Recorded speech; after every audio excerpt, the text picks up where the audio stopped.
Very briefly, NSSG Talks, it's a webinar series where we gather with fellow security professionals and we discuss global risks. I will move very, very fast through this.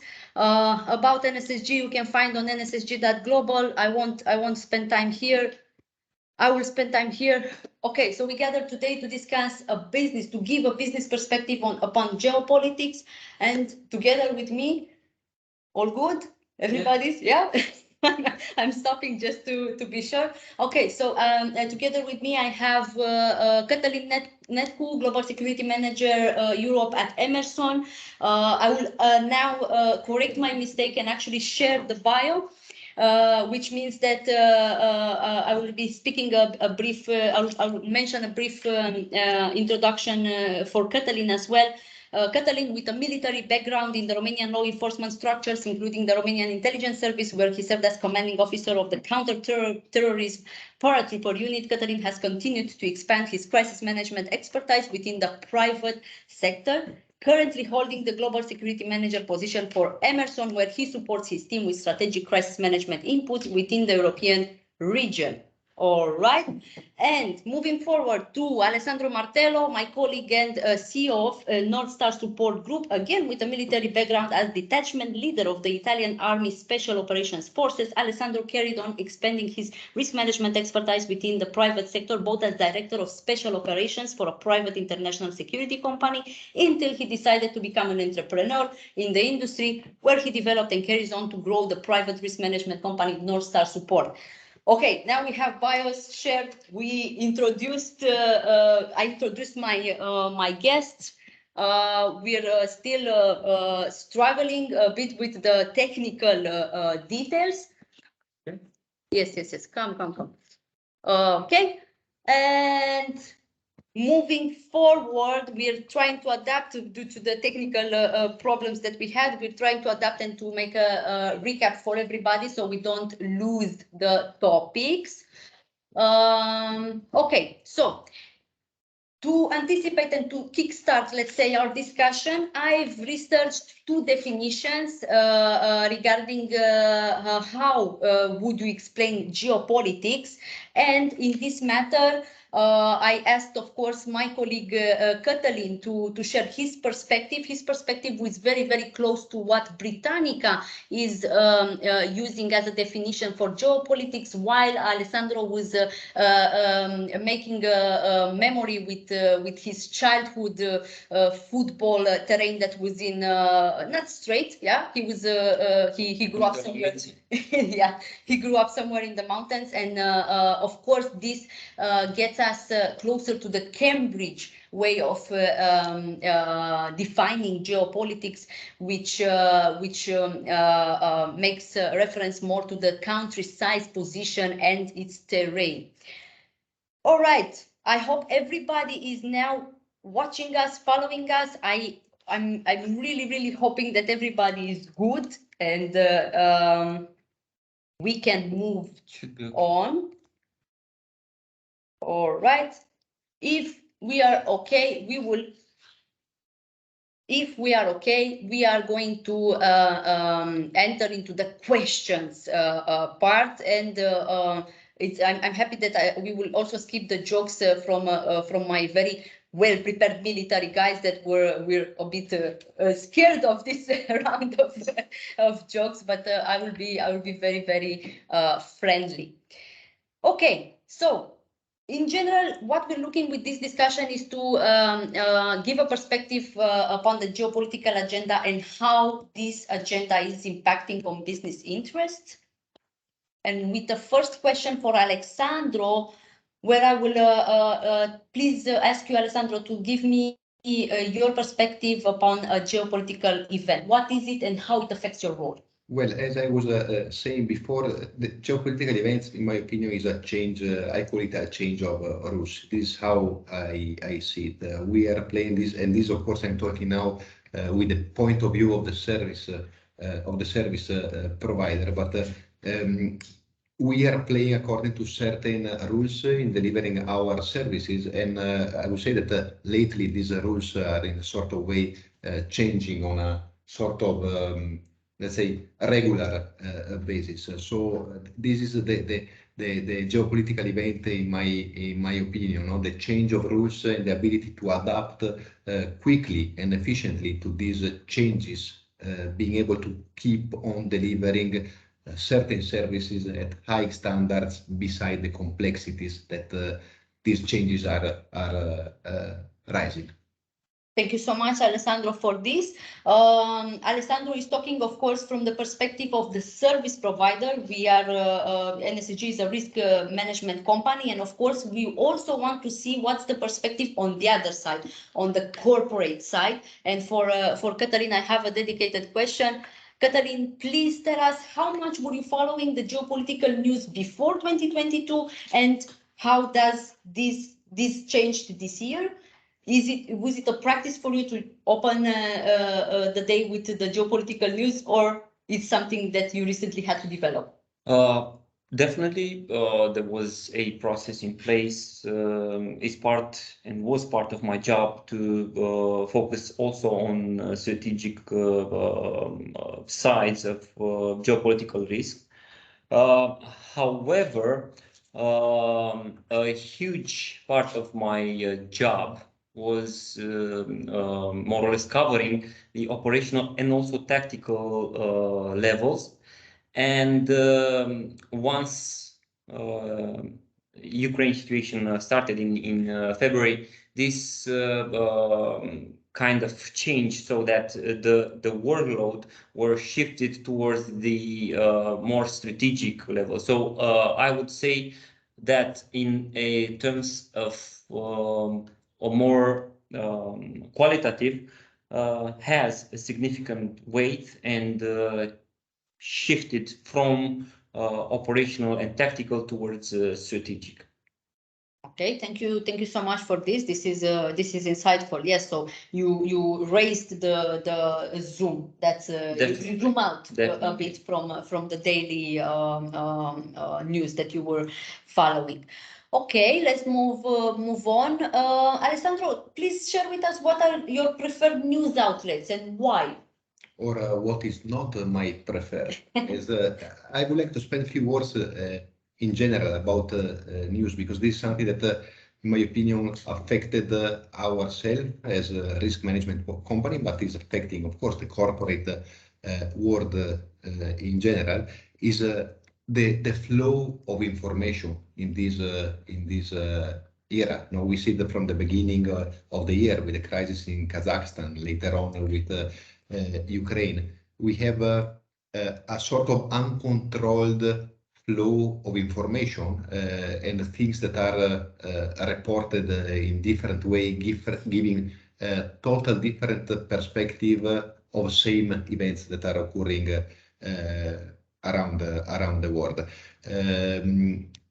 There is not a specific, I would say, preferred outlet for me. I'm trying to follow different point of view and to build, let's say, this is what we are doing internally here in the company, to build our own perspective based on the different perspective of the others. I think that one of the biggest risk at the moment is relying on a limited number of news, I would say, or intelligence providers, but the challenging part now is, let's say, collecting information, elaborating information from different type of sources, different channels, and having the ability of elaborating everything according to our own interest, to the interest of the company that we are, to the business that we are supporting. So, not to answer to your question straightforward, no preferred outlet for me, but a wide range of different sources to collect information and to elaborate our own thought. So this wide network of platforms that you're following also keeps you away from fake news, because it cannot be that a fake news can travel across. Well, you cannot be fake news proof, bulletproof. You know, it's very difficult at the moment, in my opinion, to understand what is true and what is not. We see these hybrid wars that are happening, that the role of the news is crucial in what is happening. So no, you are not exempt to I would say fake news. More than this, I think that we are more exposed now with this huge flow of information. We are extremely exposed, and the capabilities are there. The capabilities are consist in discerning what is true, what is fake, what building the real events, if possible. Not always easy and not always possible. Thank you so much for this. Let's go on with a question for Cătălin.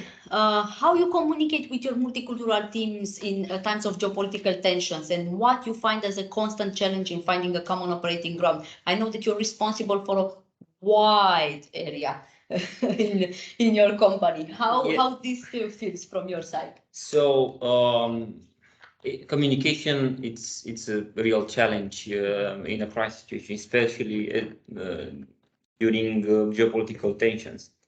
So this is a well-known fact, especially when we are operating as a global organization, especially when it's a matrix global organization. So this adds additional elements of challenge to trying to maintain a streamlined communication. So what we managed to do at the European level is to coordinate ourselves under a single point of command. But also what I think to be very useful is that communicating with other, what we call world areas, was also taken into consideration, because there are business value chains that might and are affected by what's happening here, and also communication across the world might be impacted. And some of our golden rules so far was to apply the need to know principle, not to communicate for the sake of communication, to keep this segregation of the roles, and each function to have clear reporting and communication lines. Basically, this is how we are trying to keep this critical factor in a crisis under control. Thank you so much for answering to this. And yeah, I think you have a very tough role, let's say, in covering this region nowadays. Cannot complain of getting bored, this is for sure. That's for sure. After 2022, we cannot say that we get bored anymore in our industry. Okay, I will carry on with another interesting question. Let's say for Alessandro, if we have to refer to your team, what was the hardest role you had to handle, and what forced you, that was forced upon you by a geopolitical event? Well, I would say, Lily, these geopolitical changes can become extremely sensitive internally in our organization. There are changes that are happening that are pushing us to look at people in a different way, and I'm not talking. I'm referring specifically internally to our organization. I refer specifically to North Star. We are a company that was globally operating, and I use the term globally because, of course, what's happening now actually in Europe is limiting certain business activities, is limited by compliance with the regulation, but is also limiting, how can I say, the business from I say cultural perspective, depending on how you live this type of events. Is very, very, there is a very delicate line that is changing a relationship between people in this period. So the hard challenge, I think, the difficult challenge between our team was and is not letting external events affecting relationships within the organization. And I'm sure that what I'm saying is not only something about North Star, but is about all the organization that have a global presence and had, first of all, to reshape their business because of what is happening, but like it or not, to reshape the relationships between people. And that is a reality that, you know, we were probably not thinking that we will have faced. This is something that the previous generation faced and can talk about it. Me personally, I was not thinking that my generation would have faced this situation, but here we are and we have to play with it. I hope that I express my thoughts. Also talking about it is, I think it is quite sensitive and needs to be well balanced. You touched a very interesting point here. So as you say, of course, this is a new situation for Europe, but for those that were operating at global level, and of course, all the global organizations operating around Africa, around Middle East, have been here before, because conflicts there they were much more constant, and of course, let's say, prepared the teams that are operated in those areas for such events that are, of course, challenging and of course very, very sensitive in matters of people and duty of care and people mental health. Let's go on with the conversation.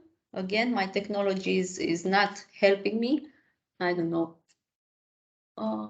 Right, I'll be doing this here. No, sorry. So, question for Katalin. If you have to look at next year, what will be your top concern areas, and how are you planning to stay ahead of the news coming from there?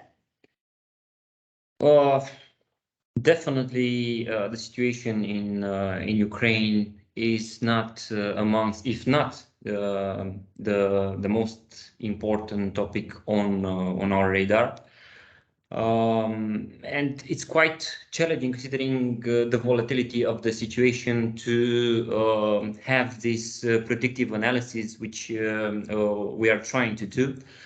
In order to constantly update our list of scenarios, our envisaged risks, portfolio of risks in this area. So trying to stay ahead of the curve by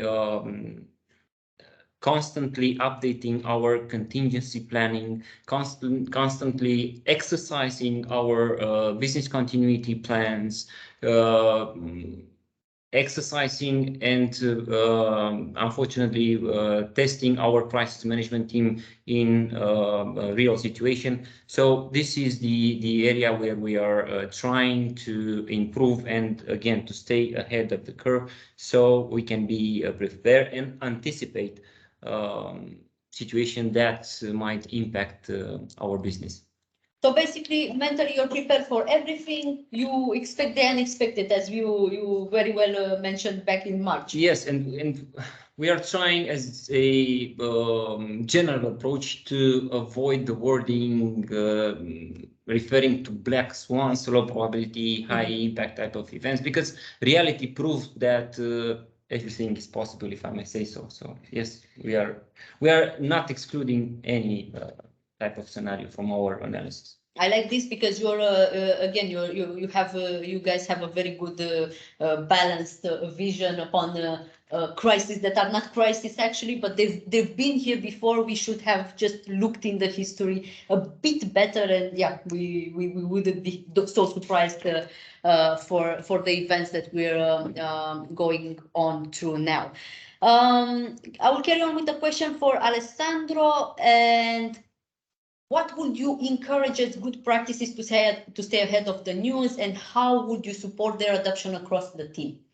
I would like first to connect a little bit with what Katalin said. I mean, we know each other. It's not the first time that we are sitting down together. And Katalin show a mature approach to crisis management, business continuity.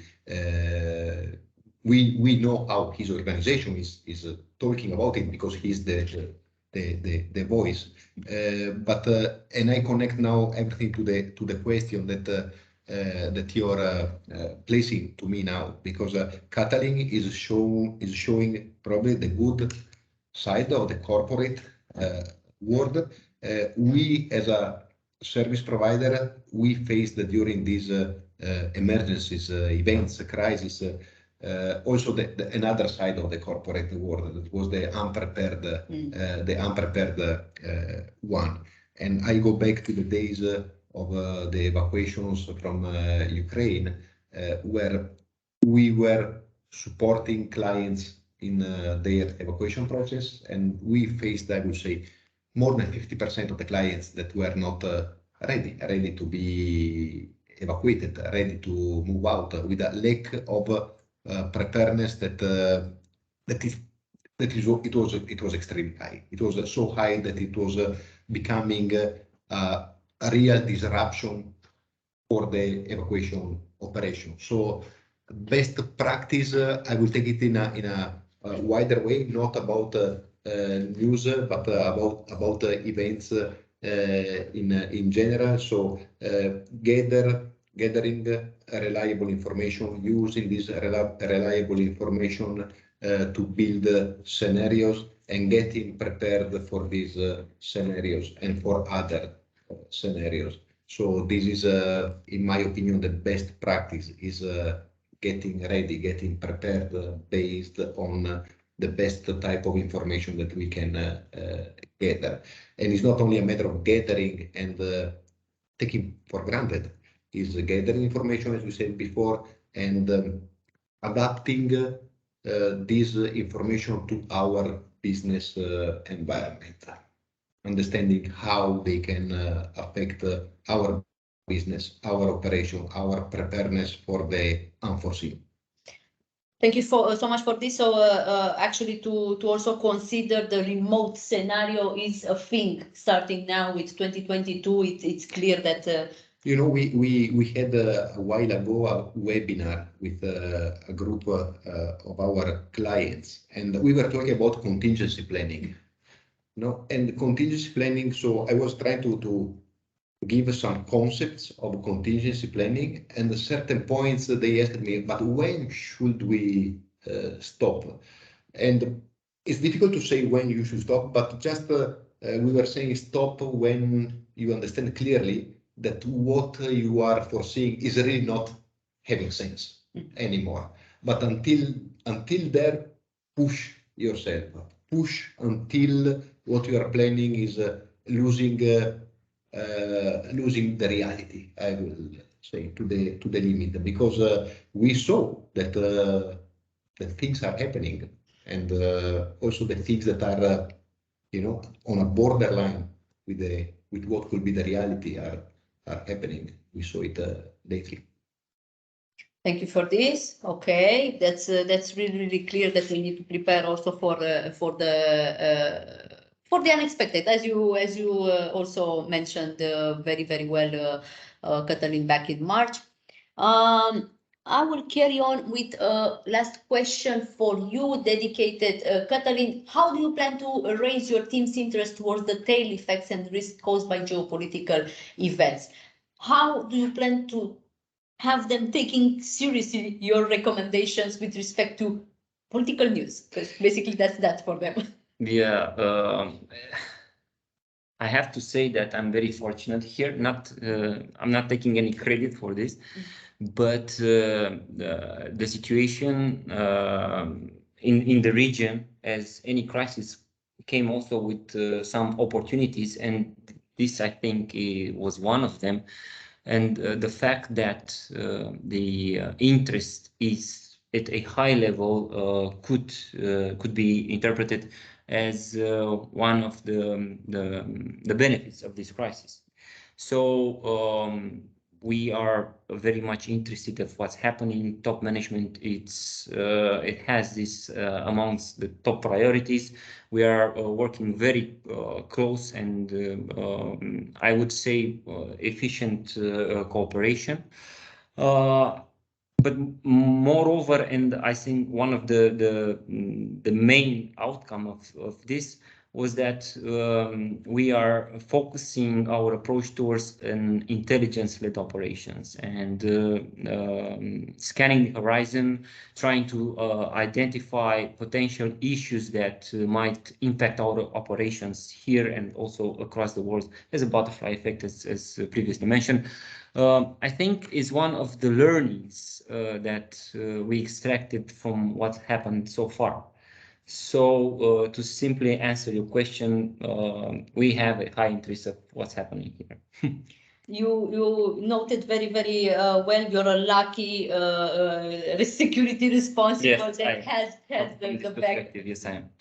That has the back of management. Of the top management, and of course, yeah, that makes your job much easier. Of course.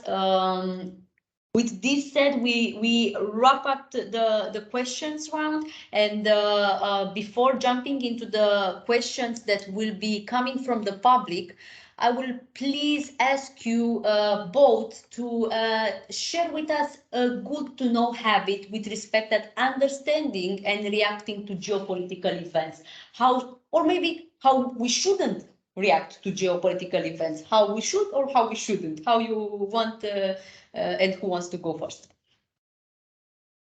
Please, I go. Please. I think being balanced, being balanced in understanding. So I would say not jumping too early to conclusions, and being balanced also in reaction means not over reacting and not under reacting. Easy to say, a little bit more difficult to apply, but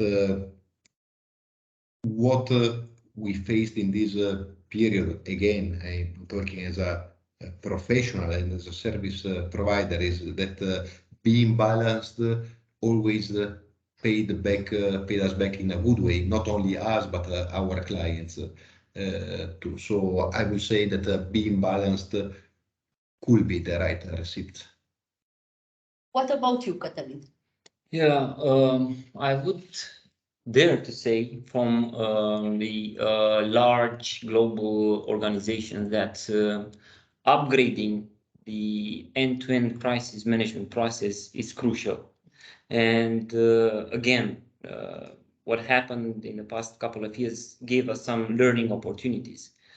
We all know that large organizations move kind of slow.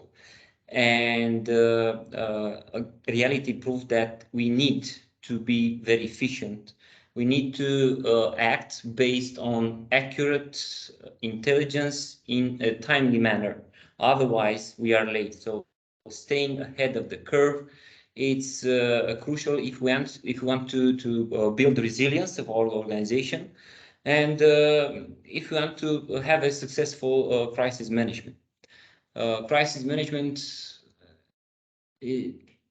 I've seen this confusion many times that it's only reactive. In reality, from my perspective, a crucial important of the whole process is the horizon scanning that I mentioned. So the best way to manage a crisis is to avoid it. So this is, I guess, what I'm trying to say. Yeah, it's very clear what you're trying to say, Catalina. And again, you have a very balanced relation between you, because also Alessandro is a big promoter of the prevention part, not the reaction. It's what we were seeing in this, what we are seeing around. We talk a lot about crisis, and this is something that we sit down with Lily yesterday. We are preparing a presentation for some future events.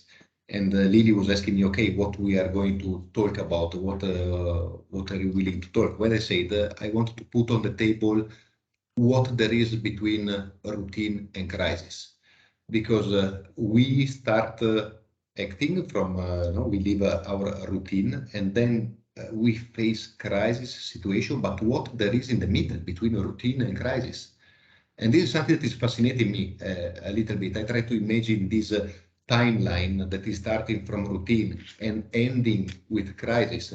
But I would like to explore, and this is what I'm doing this, in this period with a sort of how to study and the research, which are the elements that are relevant between the routine and the crisis. So we can keep this potentially this for a future talk to understand better which are the crucial and important elements to consider in this timeline between routine and crisis. Definitely, we should follow up with another chat. Hopefully, that one will not be jeopardized by technical issues and problems. I hope that this discussion was useful for the ones that are live with us now. And of course, it's the moment for question and answers from the public. If we have anyone hearing us, then this is the moment to grab a chat. I see here we have Kodrut. Kodrut, would you like to put a question?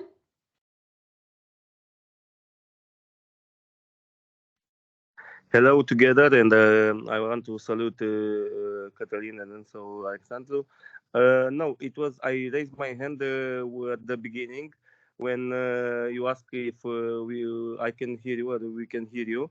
But anyway, it was an interesting debate, and I don't know. I don't want to put any question, but in this kind of times of not predictability, how it will be constructed the resilience in the future in this geopolitical context. Thank you. Kodrut, can you repeat? So how you build resilience, or what was your question exactly? How it will be build the resilience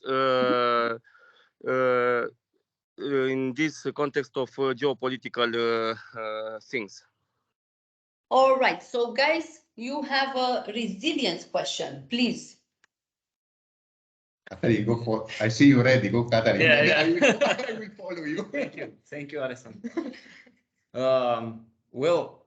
Thank you for the question, Kodrut.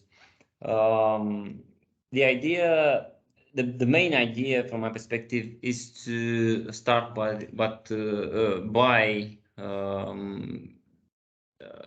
implementing the lessons learned following, hopefully when it's going to be over, to implement the lessons learned into the existing organizational resilience, so that it can also be adapted to geopolitical risks. Because honestly, so far, the resilience system within an organization was more focused on operational versus tactical types of risks, while the geopolitical ones were more or less left outside.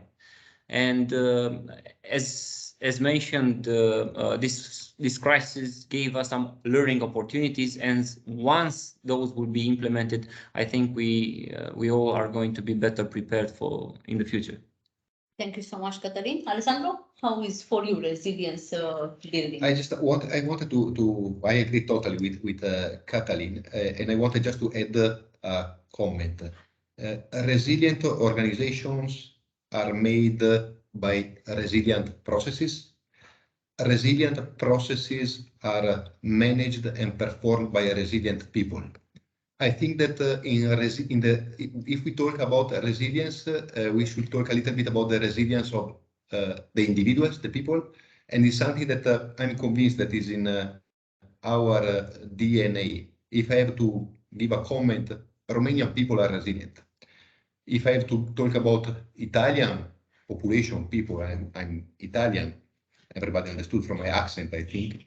Italian people were resilient, are less resilient now. So I think that resilience is something that we should keep on training at individual level to give resilience to the future generations. Unfortunately, resilience is something that is getting lost along the way with comforts, allow me to say. So that's all. It was just a comment on top of it. Yeah, we've previously discussed about this, that tough times are building tough people, and of course the comfort that we have been living recently, let's say, you know, with all the globalization, everything is nice, everything is at a click touch. Well, it's not that real anymore, and we start getting back to the previous strategies and thinking, and we do have to take into consideration the differences, of course, with a positive mind and with a positive aim to pass them, of course. Thank you so much again for the conversation. If you have any other ideas to share, if not, I thank you for your time, for the fact that, again, you're taking time off your business, time off your job, time off your families to share knowledge and to share best practices with the fellow security professionals. And for this